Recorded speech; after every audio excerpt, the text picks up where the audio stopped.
Hello everyone, welcome to Canteen Cup. My name is Scott and you're looking at strawberries and some beans on top. But yeah, they're starting to grow. We're starting to get little berries starting to come up. So I wanted to talk to you today a little bit, kind of show you what's going on here. We're getting more garden ready.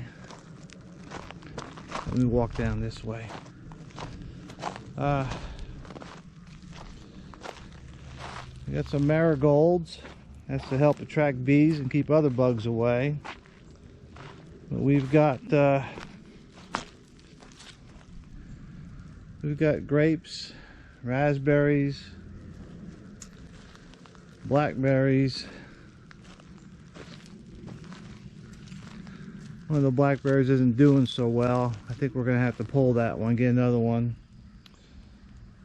Our tomatoes are growing. Our walking onions. Back over here are peppers.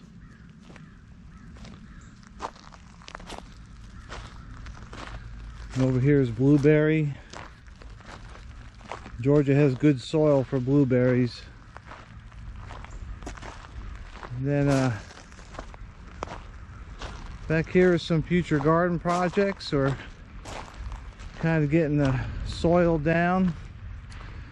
Some of this stuff is called super soil. It's kind of a topsoil and manure mixed in. What you're looking at there is some elderberry. We got some doing well, some doing I'm not sure if that one's gonna make it. But we just keep working it. Looks like out of the 6 we planted, I'm gonna say it looks like 5 is doing something. All right. Well, I wanted to talk to you about a couple things, and one is the housing market, and we are in a huge bubble, and prices now are higher than probably they've ever been. I think they've gone higher than what they did in 2007, 2008. I watched this because I'm an appraiser by trade. And one of the things that I'm noticing is that the cost of housing, or the pricing of housing, is growing faster than wages are. And so what that means is, as these prices go up, fewer and fewer people can afford to buy a house.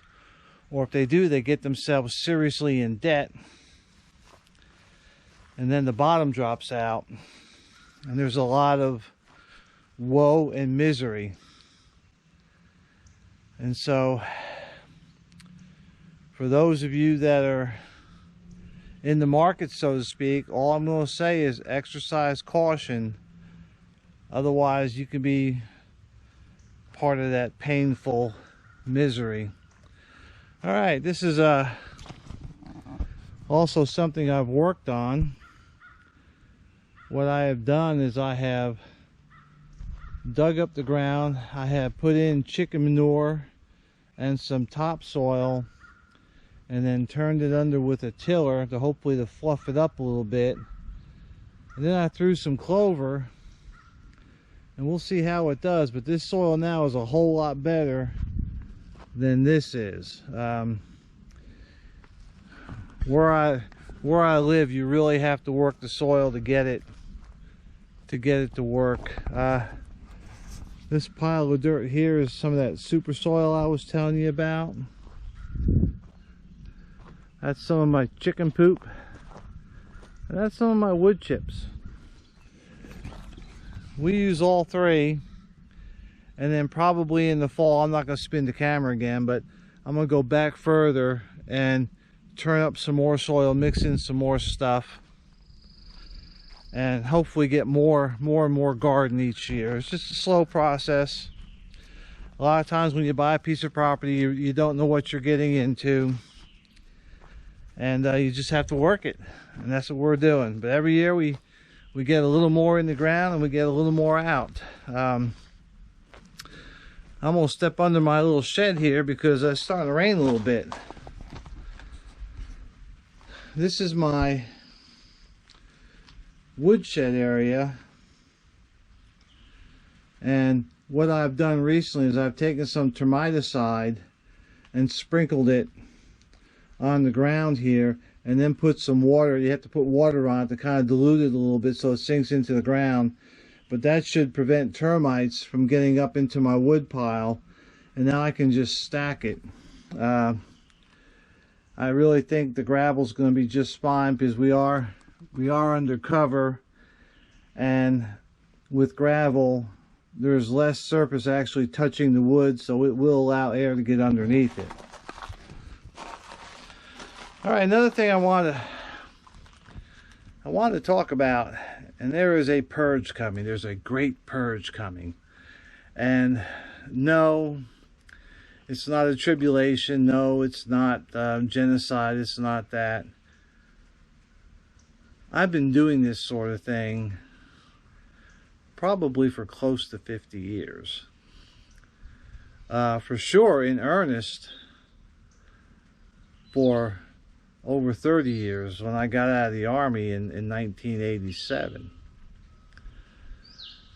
And so I have acquired over the years lots and lots and lots of stuff. And yes, I've watched the YouTubes, and I've watched the buy this or you will die stuff, and every now and again I fell for it.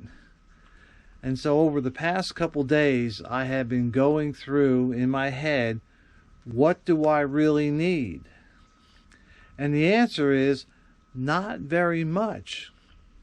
When I was in the Army, I was in the air crew, and so we had survival training with not having a whole lot of stuff. As a civilian, I've taken some survival courses, again, not having a lot of stuff. And the reality is, you don't need a lot of stuff if you've been exposed to those environments.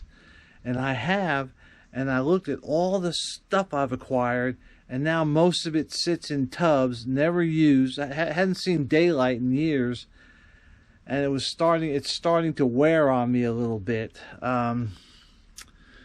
Someone said having too much stuff is like having a silent to-do list. I'm going to pause. All right, that was a phone call I had to take. But having a lot of stuff is like having a silent to-do list. And what that means is all that stuff attracts your attention.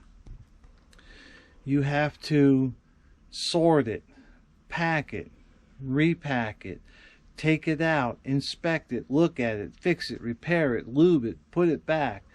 And it becomes a silent to-do list, and I feel that. I know it sounds kind of funny, but I feel the weight of all my stuff, and I have finally decided to really go back. I mean, I'm taking all my stuff out of the boxes. I'm going to sort it by category. I'm going to, weed it down to what do I really need, plus a couple spares here and there. You can't have enough Bic lighters. Pack it up, what I'm going to keep, which hopefully will be a lot less than what I currently have, and then the rest of it I will do something with. I'll either donate it to friends and family, or I'll send it to Goodwill, or I'll sell it, but it's going to leave. And I know that when I get done, when I have what I really need, it'll be a lot less, and I'll be a lot happier.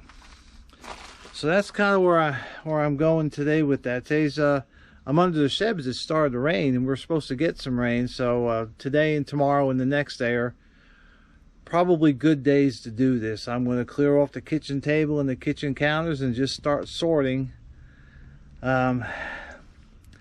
I don't think I need that 5,000 cubic inch pack anymore. That's just not, that's no longer in my itinerary. And I don't need it. I don't need to have that much stuff. And so a lot of stuff is going to be moving out because I don't need it. I know what I need, and it's not much. I've just acquired stuff.